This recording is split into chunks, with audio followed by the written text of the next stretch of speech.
Today I'm going to teach you how to group rows in Smartsheet. This feature is incredibly useful for organizing your data hierarchically, making it easier to collapse and expand sections of your sheet to focus on what matters most. First, open your browser and navigate to smartsheet.com. Once you're on the landing page, go ahead and sign into your account using your credentials. This will take you straight to your Smartsheet homepage where all your projects and sheets are displayed. Now that you're on the homepage, you'll see all your existing sheets and projects laid out before you.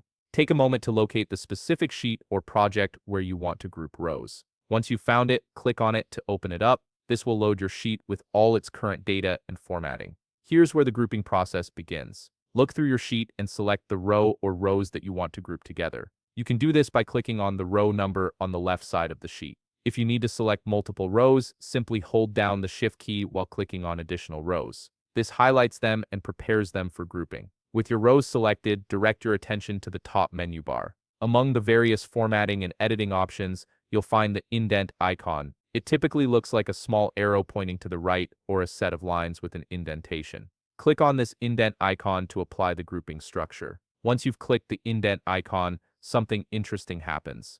The row directly above the rows you just indented will now display a small plus or minus icon on the left side.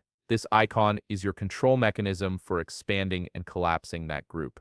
The plus icon indicates the group is collapsed, while the minus icon shows it's expanded. And there you have it, you've successfully grouped your rows in Smartsheet. This hierarchical structure allows you to collapse sections when you don't need to see the details and expand them when you do, making your sheet much more manageable and organized. If you found this video helpful, please leave a like, subscribe, and see you in the next video.